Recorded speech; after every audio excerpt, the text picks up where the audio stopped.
Welcome friends, आपका फिर से स्वागत है एक नई वीडियो में। आज हम बात करने वाले हैं क्लास 7th के चैप्टर नंबर 1 के बारे में, जिसका नाम है पूर्णांक। आज हम पढ़ेंगे इसमें संख्याओं के बारे में, जिसमें पूर्णांक संख्या को विशेष रूप से जानेंगे। तो आइए अब हम शुरू करते हैं पूर्णांक को। जैसा कि यहाँ पर नाम लिखा हुआ है पूर्णांक।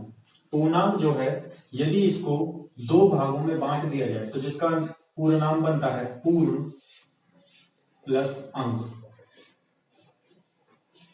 तो इससे हमें पता चलता है कि पूर्णांक का जो संधि विच्छेद है पूर्ण प्लस अंक, यह हमें दर्शाता है कि वे संख्याएं जो पूर्ण हो।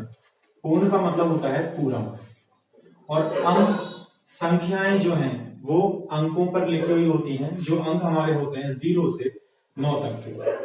तो यहाँ पर पूर्णांक को दर्शाने के लिए 0 से 9 तक की संख्याएं यदि पूर्ण रूप से लिखी हुई हो तो वो सभी संख्याएं पूर्णांक कहलाती हैं। पूर्णांक को यदि और थोड़ा गहराई से जानने की कोशिश करें, यहाँ पर अब हम पूर्णांक को थोड़ा समझते हैं कि जो पूर्णांक है वो संख्याओं पर निर्भर होते हैं, और पूर्णांक दो प्रकार के होते हैं। नंबर 1 धनात्मक और नंबर 2 ऋणात्मक। जो धनात्मक पूर्णांक होते हैं उनको प्लस बीई से लिखा जाता है, और जो ऋणात्मक पूर्णांक होते हैं उसे माइनस बीई से लिखा जाता है। यहाँ पर प्लस बी का मतलब होता है पॉजिटिव और माइनस बी का मतलब होता है नेगेटिव, जिसमें धनात्मक पूर्णांक को प्लस के चिन्ह के साथ और ऋणात्मक पूर्णांक को माइनस के चिन्ह के साथ लिखा जाता है। जैसे जो संख्याएं होती हैं 0, 1, 2, 3, 4, 5, 6, 7, 8, 9, यदि इन्हीं अंकों को हम दोनों चिन्हों के साथ लिखें तब हम कह सकते हैं कि हमने उन पूर्णांकों का निर्माण किया है जो धनात्मक भी हैं और ऋणात्मक। जैसे एक उदाहरण से समझते हैं, जैसे 5 को यदि धनात्मक चिन्ह के साथ लिखा जाए तो +5 होगा, और दूसरे चिन्ह के साथ लिखा जाए तब ये होगा -5।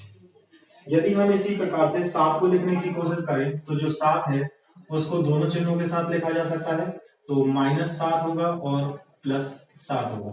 इससे हमें पता चलता है जो 7 है वो ऋणात्मक भी हो सकता है और धनात्मक भी हो सकता है। लेकिन जब हम 0 की बात करते हैं तो 0 एक ऐसा अंक है जिस पर ना ही धनात्मक संख्या का और ना ही ऋणात्मक का कोई प्रभाव पड़ता है। तब हम कह सकते हैं कि जो 0 है उसको चाहे +0 लिखा जाए या -0, इन दोनों का मान समान रहता है। तो +0 बराबर होता है -0 के, जिसे हम सिर्फ 0 भी कह सकते हैं। तो इस प्रकार से पूर्णांक को दो रूपों में बांटा गया है, धनात्मक पूर्णांक और ऋणात्मक पूर्णांक, जिनमें 0 को सिर्फ 0 के आधार पर लिखा जाता है। अब इसके बाद इसको हम थोड़ा और गहराई से समझेंगे और हम जानेंगे कि कैसे ये सभी संख्याएं जो धनात्मक भी हैं और ऋणात्मक, इन दोनों का समायोजन होता है। तो आइए देखते हैं। तो हम बात करते हैं धनात्मक तथा ऋणात्मक संख्याओं के जोड़ तथा घटा के बारे में। जब हम यहाँ पर देखते हैं कि जो संख्याएं हमारे पास में धनात्मक और ऋणात्मक दोनों रूप में उपस्थित हैं, उन संख्याओं को कैसे जोड़ा जा सकता है और घटाया जा सकता है। एक उदाहरण से पहले इसको थोड़ा सा समझ लेते हैं कि यदि हम कहें कि 5 + 7 इनको जोड़ा जाए तब उत्तर हमारे पास 12 आता है। उसी प्रकार से यदि इनमें से एक संख्या ऋणात्मक हो तब हम इसे कैसे हल कर सकते हैं। जैसे यदि 5 - 2 को हल किया जाए तो हमारे पास 3 एक उत्तर आएगा। तो जब हम पूर्णांक संख्या के साथ में हम बात करें अगर पूर्णांक में, तो पूर्णांक संख्या चाहे धनात्मक हो या ऋणात्मक, जब पूर्णांक संख्या को पूर्णांक संख्या के साथ चाहे जोड़ा जाए या सिर्फ घटाया जाए तो हमेशा जो उत्तर है वो पूर्णांक ही आएगा। और यहां पर भी जो इसका उत्तर है वो पूर्णांक ही होगा। इस प्रकार से हम ये पता लगा सकते हैं कि दी हुई संख्याएं जो हमारे पास धनात्मक और ऋणात्मक है उन सब का योग और घटा पूर्णांक के रूप में होगा। यदि दोनों ही संख्याएं ऋणात्मक हो तो हम उन्हें किस प्रकार से हल करते हैं, जैसे कि -3 और 2, जिसका उत्तर होगा जब दोनों चिन्ह समान होते हैं तो संख्याओं को जोड़ दिया जाता है उसी क्रम में। कैसे? जैसे -2 है और -3 है, तो इन दोनों को जब जोड़ा जाएगा तब हम कहेंगे कि दोनों का जो योग है वो 5 होगा, लेकिन चिन्ह वही होगा जो दोनों एक दूसरे के साथ, दोनों के साथ जो लगा हुआ है। या फिर इसी को दूसरे चिन्ह के साथ अगर समझना चाहें तो 3 +3 है और +2 हो तो उसको जोड़ने पर हमें प्राप्त होता है 5, और दोनों संख्याओं के साथ जो चिन्ह लगा हुआ है उसे हम इस उत्तर के साथ उपयोग में लाएंगे। तो इस प्रकार हमारे पास +5 उत्तर प्राप्त होता है। इसके लिए कुछ नियम भी होते हैं हमारे पास में। जो धनात्मक तथा ऋणात्मक संख्याओं के जोड़ घटा के बारे में बात करते हैं तो पहला नियम आता है क्रम विनिमय।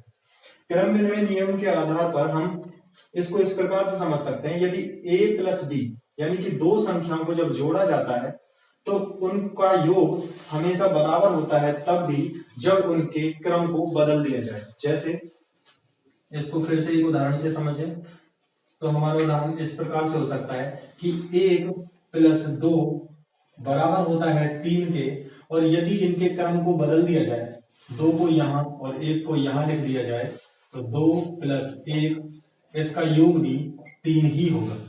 ये कहलाता है क्रम विनिमय नियम। क्रम विनिमय नियम के आधार पर हमें ये सीखने को मिलता है, यदि संख्या जो हमें दी हुई है उसके क्रम में परिवर्तन कर दिया जाए तो उसके मान पर कोई फर्क नहीं पड़ता है। तो हम कह सकते हैं क्रम विनिमय नियम हमें संख्याओं को उनके स्थान से परिवर्तित करने की आजादी प्रदान करता है। तो इसके पश्चात हमारा दूसरा नियम साहचर्य नियम। साहचर्य नियम इसी के आधार पर बात करता है, लेकिन यहाँ पर हमें ध्यान रखना होगा कि साहचर्य नियम के लिए 2 नहीं 3 संख्याओं की आवश्यकता होती है, जैसे a, b और c।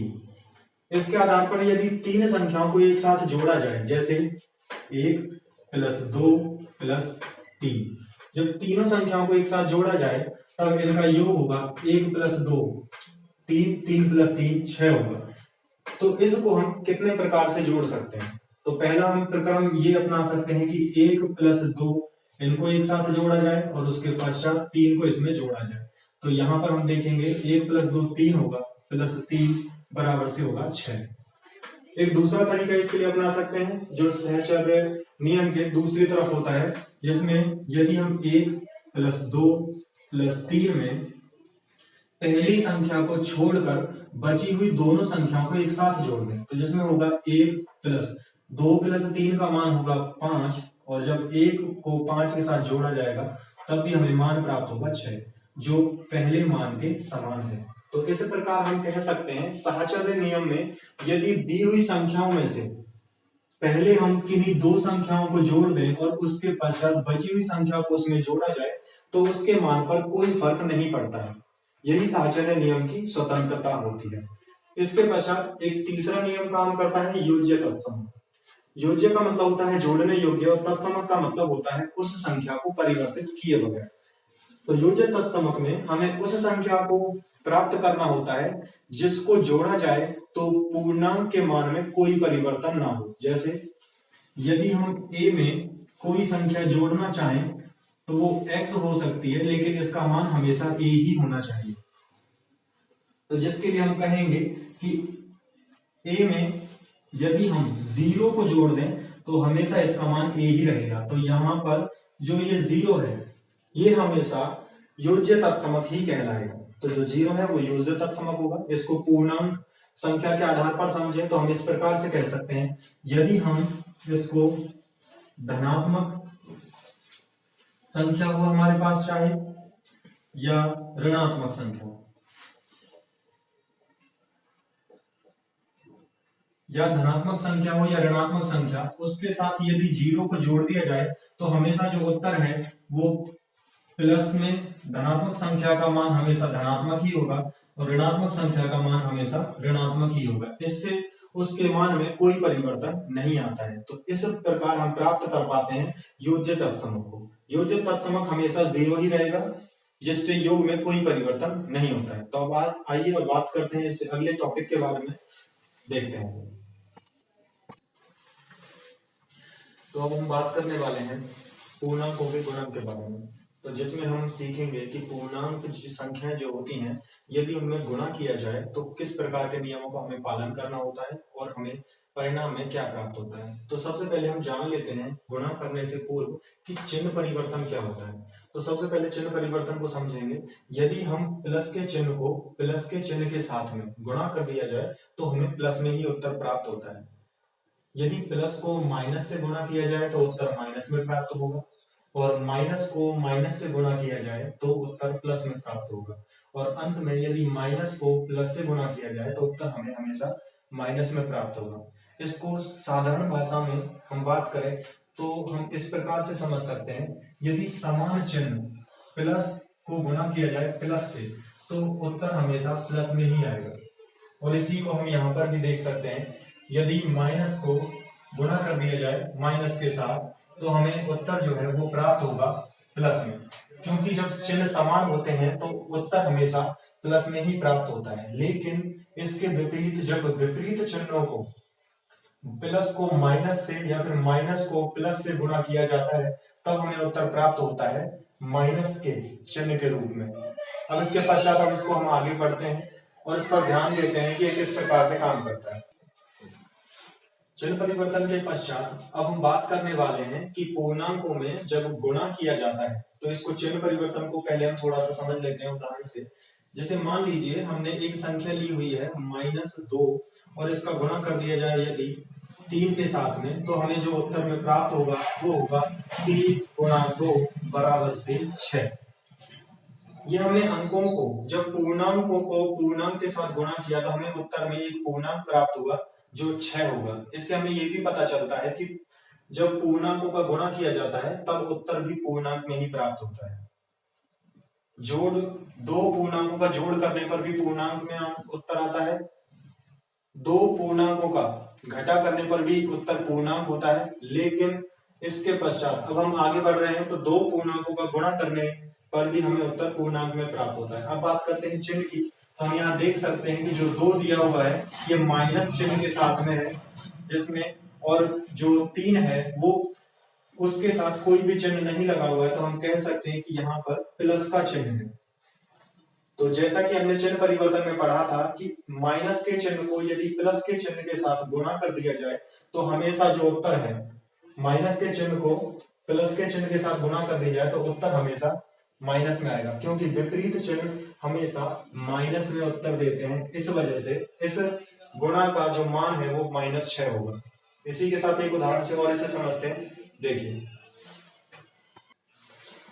अब इस उदाहरण में हम देखेंगे कि -4 को यदि -5 के साथ गुणा किया जाए तो हमारा जो उत्तर है, यदि पूर्णांक को ध्यान से देखें 4 का गुणा जब 5 से किया जाता है तो 4 गुणा 5 करने पर आता है 20, और समान चिन्ह माइनस को जब माइनस से गुणा किया जाए तो समान चिन्हों का गुणा करने पर हमें उत्तर प्राप्त होता है प्लस में। तो इसलिए हम कह सकते हैं कि -4 का गुणा -5 से करने पर हमें प्लस का 20 उत्तर प्राप्त होता है। इसी प्रकार से और भी उदाहरण हम हल करके देख सकते हैं जिसमें विपरीत चिन्ह वाली संख्याएं हो सकती हैं या फिर समान चिन्ह वाली संख्याएं हो सकती हैं। तो चिन्ह परिवर्तन का प्रयोग करने के पश्चात हम उनके उत्तर का चिन्ह प्राप्त कर सकते हैं। तो अब इसके बाद अगले गुण पर चलते हैं जो है गुणात्मक तत्समक। गुणात्मक तत्समक में हमें एक ऐसी संख्या का पता होना चाहिए जिसका गुणा करने पर पूर्णांक का मान परिवर्तित ना हो। जैसा कि हमने पूर्णांक को जोड़ने पर प्राप्त किया था योज्य तत्समक, जब योज्य तत्समक 0 हो सकता है तो उसी के अनुरूप जब हम इस पर ध्यान देते हैं कि गुणात्मक तत्समक 1 होगा। कैसे? यदि हम कहें कि 5 का गुणा यदि 1 से कर दिया जाए तो इसका उत्तर 5 ही आएगा। एक दूसरे उदाहरण के लिए इसे समझें, यदि -7 का गुणा 1 से किया जाए तो इसका उत्तर -7 आता है।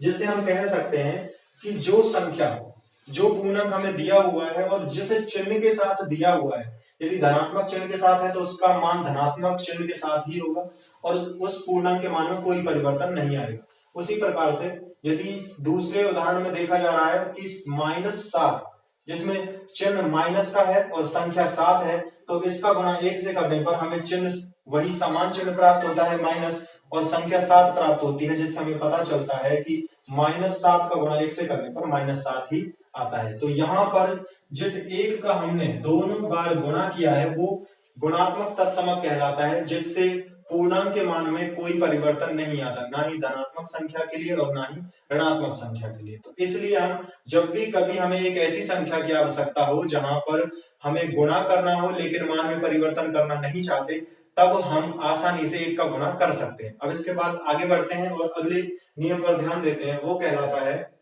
गुणन की क्रम विनिमयता। इसका मतलब है कि हम जब संख्याओं का एक दूसरे के साथ गुणा करें तो उनके क्रम को परिवर्तित करने पर उनके मान में कितना परिवर्तन आता है, तो इसे समझते हैं। जैसे यदि हम 4 का गुणा 3 से करें तो हमें प्राप्त होता है 4 गुणा 3 करने पर 12। और इसी के अनुरूप यदि इनके स्थानों को परिवर्तित कर दिया जाए तो हमें प्राप्त होगा यहाँ पहले 3 गुणा फिर उसके पश्चात 4। अब इनका गुणा करने पर 3 का गुणा 4 से करेंगे तब भी हमें 12 प्राप्त होगा। तो हम कह सकते हैं कि जब दो संख्याओं को एक दूसरे के साथ गुणा किया जाए तो उनका जो मान हमें प्राप्त होगा वही मान उनके स्थान को परिवर्तित करने के पश्चात प्राप्त होगा। और यही नियम कहलाता है क्रम विनिमयता का। क्रम विनिमयता का जो नियम है वो जोड़ और घटा के साथ गुणा पर भी काम करता है। तो इसलिए क्रम विनिमयता को हम गुणन, जोड़ और घटा में काम में लेते हैं। अब इसके बाद आगे बात करते हैं एक नए नियम की, जिसमें शून्य से गुणा के बारे में बताया हुआ है कि जब हम किसी पूर्णांक का गुणा शून्य के साथ करें तो उस पर कितना प्रभाव पड़ता है। शून्य के साथ यदि हम गुणा किया जाए संख्या का तो शून्य के साथ संख्या का गुणा करने के पश्चात संख्या पूर्ण रूप से शून्य में विलीन हो जाती है। तो हम कह सकते हैं कि कोई भी संख्या, चाहे वो शून्य ही क्यों ना हो, चाहे एक हो सबसे छोटी संख्या या सबसे बड़ी संख्या अनंत हो, जब इसका गुणा शून्य से किया जाता है तब वह संख्या संपूर्ण रूप से शून्य बन जाती है। जिसको हम एक उदाहरण से और समझ लेते हैं। तो देखिए, यदि हम शून्य को स्थिर कर दें, शून्य का गुणा सबसे पहले हम शून्य से करें तो इसका मान शून्य ही होता है, क्योंकि यहाँ पर दिए गए जो दोनों पूर्णांक हैं उनका मान कुछ भी नहीं है। शून्य एक ऐसी संख्या को प्रदर्शित करता है जिसका मान कुछ भी नहीं होता है। जिसका मान कुछ नहीं है उसको शून्य से लिखा जाता है, जो नहीं है वो शून्य है। तो इसके लिए शून्य का गुणा जब शून्य से किया जाएगा तो हमें मान में शून्य प्राप्त होगा। यदि शून्य का गुणा 1 से किया जाए तब हमें प्राप्त होगा शून्य। इसके पश्चात यही क्रम यदि हम आगे बढ़ाएं इसे और इसको अनंत तक लेकर जाएं तो शून्य गुणा अनंत, इस चिन्ह को अनंत के लिए लिखते हैं और इस चिन्ह का नाम होता है लेमनीस्केट। अब इसके बाद यदि शून्य का गुणा अनंत से किया जाए तब भी हमें शून्य ही प्राप्त होता है। तो इसीलिए शून्य के गुणा के नियम को हमें विशेष रूप से ध्यान में रखना होगा। किसी भी संख्या को शून्य से गुणा करने पर उसका मान शून्य में परिवर्तित हो जाता है। अब इसके बाद बात करते हैं इसके अंतिम गुण की, जो है वितरण गुण। वितरण गुण में हम सीखेंगे कि किस प्रकार से संख्याओं को एक दूसरे के साथ गुणा किया जाता है, लेकिन उनको हल करने के लिए हम उसके लिए एक नए नियम का प्रयोग कर सकते हैं। तो देखिए कैसे, यदि इसको एक साधारण से उदाहरण से समझा जाए तो 10 गुणा 12। यदि हम 10 का गुणा 12 के साथ करें तो जैसा हम जानते हैं 12 का गुणा 10 से करने पर हमें प्राप्त होता है 120। लेकिन इस सवाल को वितरण गुण से हल करने के लिए हमें किसी एक संख्या को दो भागों में बांटना होगा, जिससे सवाल को और भी आसान बनाया जा सके। तो देखिए, जैसे 10 को यदि हम 10 ही रहने दें और 12 को दो संख्याओं में परिवर्तित कर दें तो हम लिख सकते हैं कि 10 + 2। अब इसके पश्चात गुणा के चिन्ह से पहले दी हुई संख्या 10 को सबसे पहले हम 10 से गुणा करेंगे, जिसमें लिखेंगे 10 गुणा 10 और उसके पश्चात फिर हम लिखेंगे इस 10 को गुणा कर 2 के साथ में। तो बीच में प्लस का चिन्ह है उसे यहां लगाएंगे, तो 10 गुणा 2। अब इन दोनों को हम आसानी से हल कर सकते हैं, जिसमें 10 गुणा 10 करने पर 100 प्राप्त होगा, बीच में प्लस का चिन्ह है उसे लगाएंगे। फिर उसके बाद 10 का गुणा 2 से करने पर 20 प्राप्त होगा और दोनों को जोड़ सकते हैं आसानी से, तो 100 + 20 मिलकर 120 का निर्माण करेंगे। तो इस प्रकार से हम बड़ी से बड़ी संख्या को या बड़े से बड़े गुणा को आसानी से हल कर सकते हैं, जिसमें वितरण विधि का प्रयोग करने पर संख्या बहुत ज्यादा सरल रूप में टूट जाती है और जिसके प्रयोग से जो सवाल है वो बहुत आसान हो जाता है। अब इसी के साथ में इसके अगले गुण की तरफ चलते हैं जिसमें हम पूर्णांकों के भाग के बारे में बात कर रहे थे। तो आइए देखते हैं। तो अब हम इस पूर्णांकों का विभाजन, अब हम बात करने वाले हैं एक नए टॉपिक के बारे में जो है पूर्णांकों का विभाजन, जिसमें मुख्य रूप से एक ही टॉपिक दिया हुआ है जो है एक से भाग। लेकिन हम यहाँ पर सीखेंगे कि संख्याएं किस प्रकार से भाग के रूप में लिखी हुई हो तो उन्हें कैसे हल किया जाता है और उनके मान जो है वो कैसे प्राप्त होंगे। एक उदाहरण से इसको समझ लेते हैं थोड़ा सा। यदि हम 10 में 2 से भाग दें तो हम कह सकते हैं कि जो 10 है वो भी एक पूर्णांक है और दूसरी संख्या जो यहाँ 2 दी हुई है वो भी एक पूर्णांक है।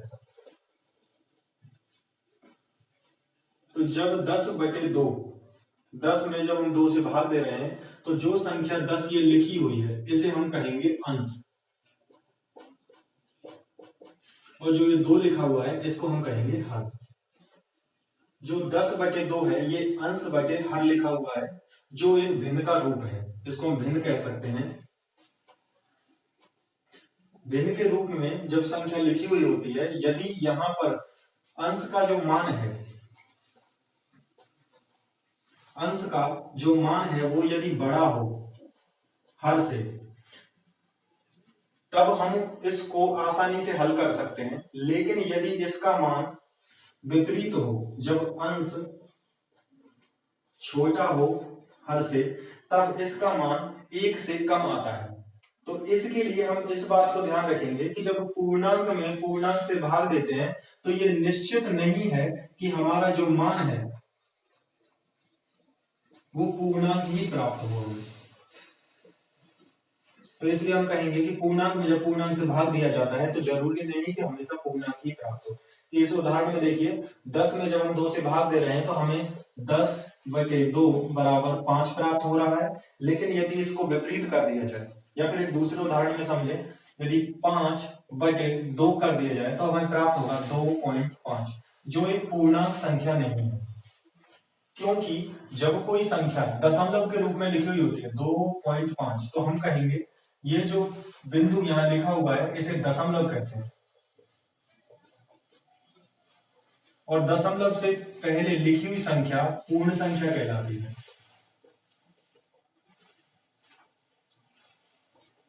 और दशमलव के पश्चात लिखी हुई संख्या उसका एक आंशिक रूप होता है।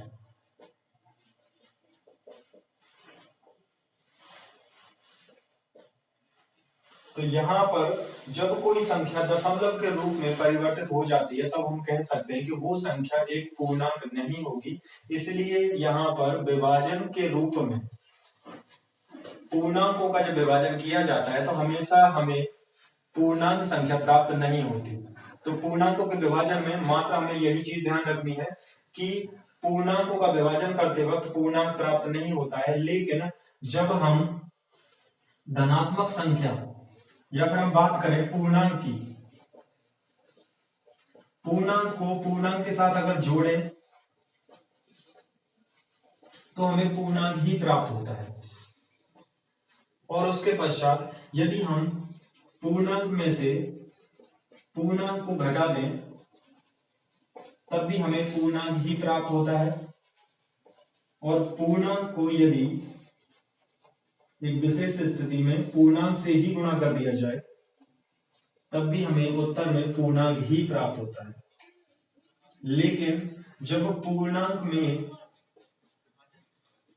पूर्णांक से ही भाग देना हो तब हम निश्चित रूप से नहीं कह सकते कि हमारा जो मान है वो पूर्णांक ही प्राप्त होगा। तो इसलिए हमें यह हमेशा ध्यान रखने की आवश्यकता होगी कि जब हम पूर्णांक के रूप में भाग कर रहे हों तब हमें पूर्णांक प्राप्त नहीं हो सकता है। अब इसके पश्चात एक अंतिम पॉइंट इसके लिए बचता है, वो है एक से भाग। जिस प्रकार से हमने यहाँ पर सीखा था कि एक जो है वो गुणात्मक तत्समक होता है, उसी प्रकार से पूर्णांकों में जब एक से भाग दिया जाता है तो ये मान में परिवर्तन नहीं करता है। जिस प्रकार से एक का गुणा करने पर संख्या में कोई परिवर्तन नहीं आता, उसी प्रकार से पूर्णांक को यदि किसी पूर्णांक को एक से गुणा कर दिया जाए, एक से गुणा करने पर उसका मान वही पूर्णांक आता है, उसमें कोई परिवर्तन नहीं आता। उसी प्रकार से जब एक से उस संख्या में भाग दिया जाए, पूर्णांक में जब एक से भाग दिया जाता है तो उस पर भी कोई परिवर्तन नहीं होता। तो हम इसको इस प्रकार लिख सकते हैं कि पूर्णांक बटे एक बराबर पूर्णांक ही होगा। पूर्णांक में एक से भाग देने पर, ये एकमात्र एक ऐसी स्थिति है जिसमें पूर्णांक में एक से भाग देने पर सदैव पूर्णांक प्राप्त होता है।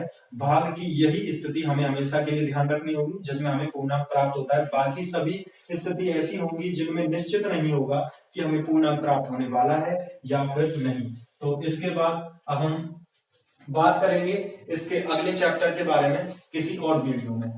और आज के लिए बस इतना ही। और आपको यदि इस वीडियो का टॉपिक हो जिसके बारे में आप हमसे बात करना चाहते हैं तो आप हमें कमेंट कर सकते हैं और हम मिलेंगे अब अगले वीडियो में। Thank you.